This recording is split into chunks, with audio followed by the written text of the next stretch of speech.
Welcome to the motherfucking relay where we're covering today's top boxing news. Ow! Now I want to talk about another element of Saturday's fight between Tyson Fury and Deontay Wilder that was covered by Boxing Beats and Rhymes, a channel I recommend to any avid YouTube viewer who's into the sport of boxing, a very informative channel with many historical references from a very educated author. It's easily one of my favorite boxing channels here on YouTube. And the angle of the fight that I want to talk about is the blaxploitation angle. Oh yes.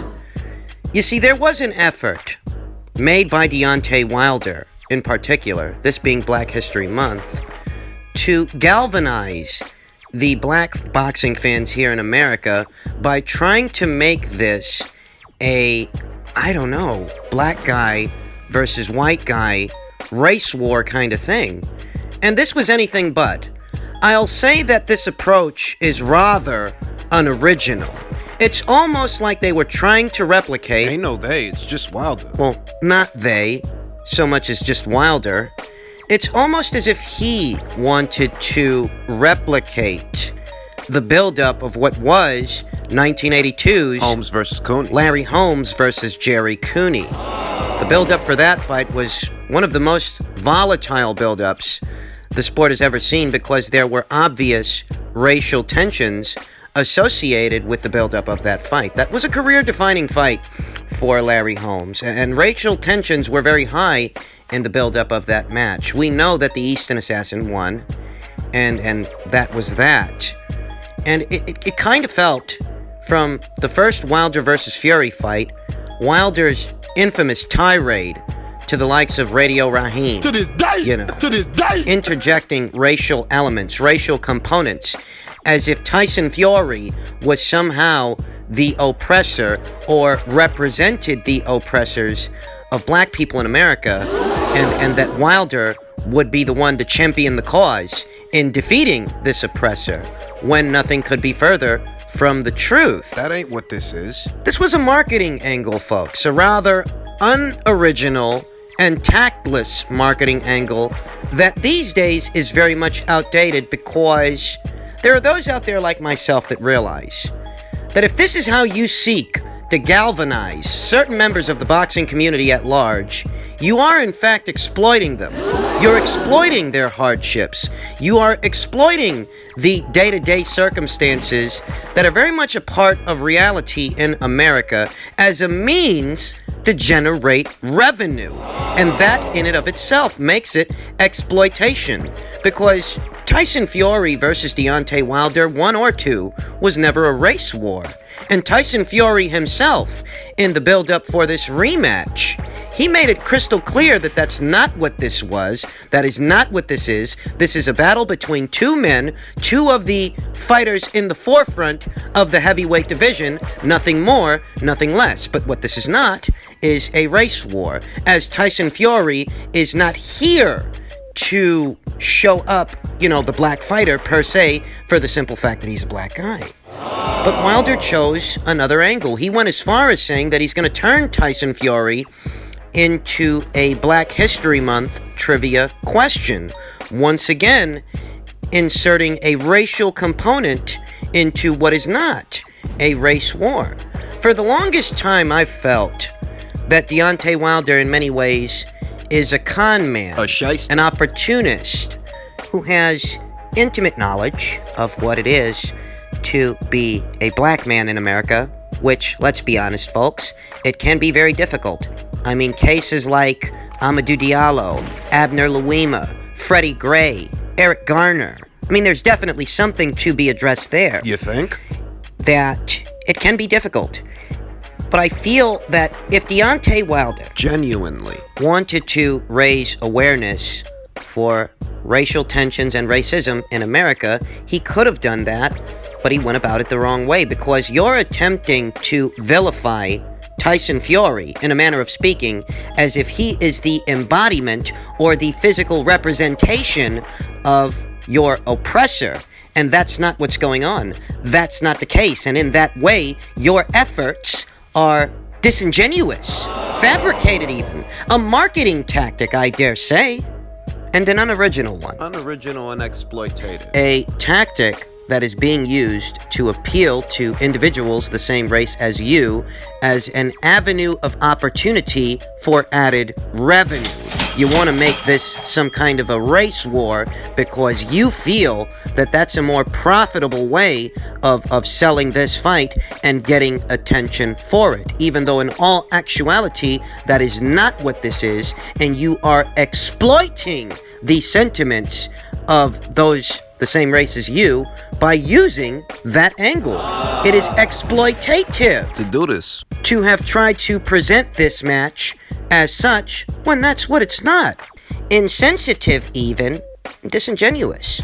And it is these things because you're doing it for profit. It is these things because this is about money at the end of the day. That's why you're doing what you're doing. It's not because you're trying to raise awareness. You can raise awareness any old day of the fucking week. You don't need to fight Tyson Fury to raise awareness about what's going on in the country. You can do that day to day on your social media accounts and all of that. But you chose to do that for this fight because you knew that this is a fight that the public is going to have to pay to see. So you tried to galvanize them the best way you could, I should say, by using a very familiar angle that appeals to a very sensitive and touchy subject. You were hoping that this would boost up profits, and that's very tactless, tacky, distasteful, and ultimately I think it backfired. I think it backfired for Deontay Wilder in more ways than one, because I think that he is a fighter, and his team is a team that is focused on all the wrong things. They have been. I mean, they really are. They have been. You must have thought that this was going to be easy, or that Tyson Fury is incapable of making the necessary adjustments to beat you. How arrogant Self-satisfied. was Deontay Wilder Get a load of him. in the build-up of this fight, you know?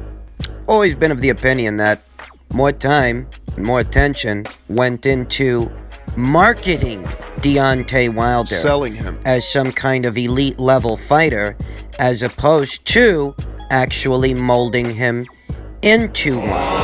That it was rather presumptuous to approach the second fight the way that Deontay Wilder did, knowing that Tyson Fury is making adjustments of his own, and you're seeing those adjustments right before your eyes. He changed trainers. He left Ben Davidson for Sugar Hill.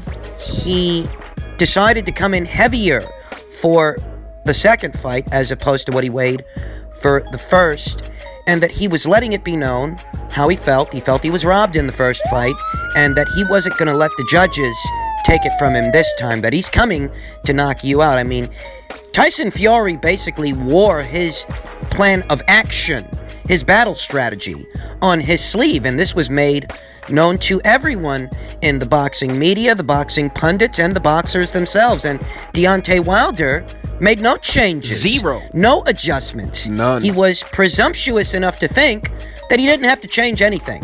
That all he's got to do is wait for the opportunity to land the big right hand. Yeah? Oh, for me and you, the people at home, who are basically just playing a guessing game as far as what will happen, it's not as relevant to me or you as the guys that are actually going to be throwing the punches and taking the punches. You know, that for Wilder, it behooves him more than anyone to think of something else, a plan B, in case things don't go to plan, with plan A.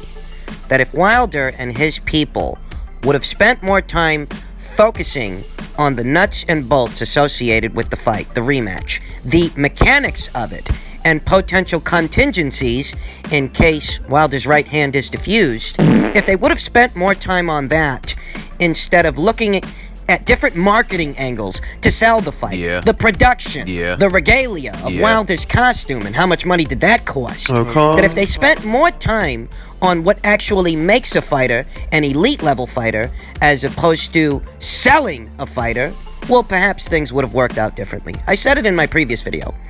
Deontay Wilder has had ample time and ample opportunity to fully develop and round out to where he should be more than just a puncher, more than just a big right hand. He could also be a compact left hook. Yeah. Or a devastating uppercut. Yeah. But Wilder chose to just be a big right hand for the vast majority of his career.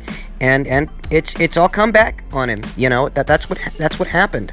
I look at the blaxploitation that was attempted to be used for this fight as a marketing angle, and I think to myself how hard his fans must be taking this, because this is a crushing defeat, and these kinds of defeats, they affect different fighters in different ways.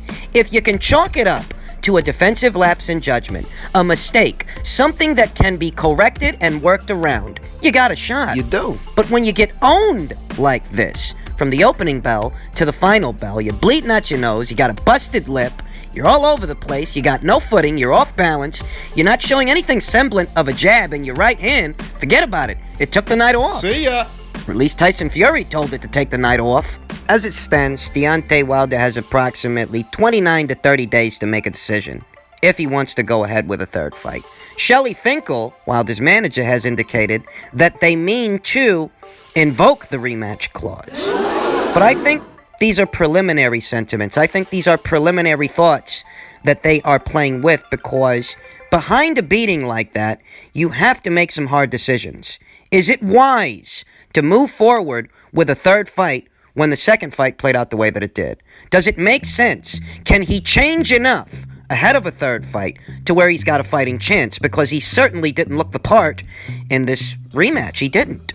Would it be better for Deontay Wilder to perhaps not go into an immediate rematch, tune up, work on things to finally round out as a fighter? Because he's 34 years old, folks, okay? There's still time to change. But if he's going to change, it has to start now. It can't wait. You put him in there with Tyson Fury for a third time, and he might get a third beating. All right, there are a lot of people that feel Tyson Fury won the first fight on points. This fight, he beat him emphatically. There are no questions to be asked. You put him in there for a third time with Tyson Fury, Well, Wilder might lose worse. He might. Because the victory may require more changes than he is capable of making within the allotted time frame. Would it be better for Wilder to perhaps treat the situation as an avenue of opportunity, to act as a contender, a challenger, instead of a champion, and perhaps line himself up for another belt? Would it be wiser for Wilder to let the Joshua versus Fury fight play out while he rebuilds himself and then challenges the winner of that fight? Would that make more sense? I think so. Sometimes you have an immediate rematch. yeah. And it's fruitful. It all works out, given the circumstances. We know that a fighter like Lennox Lewis had an immediate rematch with Hasim Rahman after his crushing defeat, and he dispatched him in the rematch. But not all rematches made equal. In his rematch with Oliver McCall, which was Lennox Lewis's first professional loss, he didn't go into an immediate rematch with that guy, you know. He didn't. It took a couple of years, about 4 to 5 fights, before he would see Oliver McCall again and give him one of the more systematic beatings the sport of boxing has ever seen. That was not an immediate rematch, you know. One could argue that in the time it took for Lennox Lewis to lock horns with Oliver again, he became a better fighter in the process. The first fight took place in 1994, whereas the second fight was all the way in 1997, about 4 to 5 fights later. Maybe that's something that Wilder might want to think about, that maybe an immediate rematch is not right for you.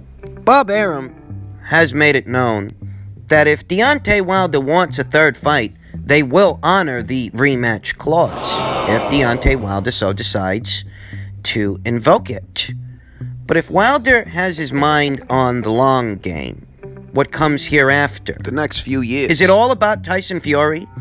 Is it all about getting back at him? Is that what it's all about? Because that could be disastrous for what remains of Wilder's career. It could be. If he's thinking about the long game, the next 2 to 3 to 4 to even 5 fights, whatever Wilder decides to do, if it's in the best interests of longevity and an extended career, then now is the time for Wilder to seek out what he has not been getting from Mark Breland and from JD's. It's time to be more than just a puncher. And he has time, believe it or not. He's 34 years old. The bad habits are that much harder to kick when you've been doing things the same way for that amount of time. It's true. But he does have time. He does have a window of opportunity to rebuild that could see him winning his next 4 to 5 to 10, I dare say, fights. It's all about what he decides to do. I don't think it's wise for Wilder, given the sustained beating that he took, to go into a third fight with Tyson Fury. I really don't. I think that this is an opportunity for him to stop focusing on the business of boxing and get back to focusing on the sport of boxing, to be better at it and excel in areas that were otherwise weaknesses. He can do it. It's possible. Because in boxing, there are any innumerable number of stories that encompass and encapsulate triumphs of the human spirit. Tyson Fury's is one story, Anthony Joshua's is another. We think about what happened to a fighter like George Foreman, a big puncher like Wilder was a big puncher, though I dare say that I feel Foreman was a bigger puncher than Wilder is today, and a more skilled fighter. But when he lost to Muhammad Ali, he admittedly became depressed.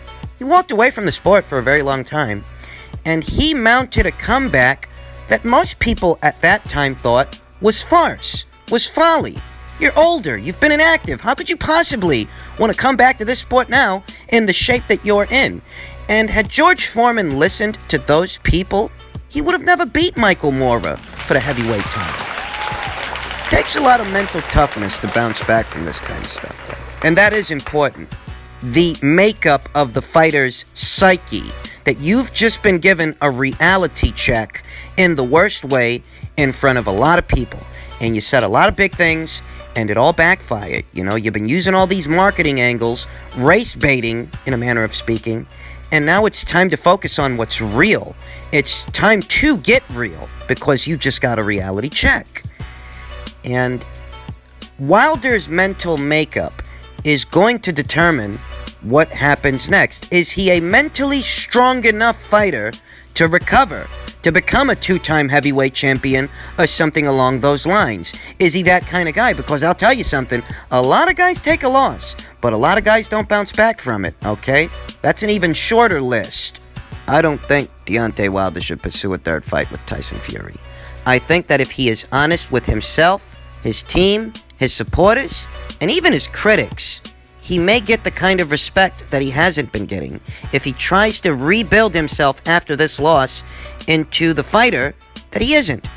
I think that's what's best for Deontay Wilder at this point.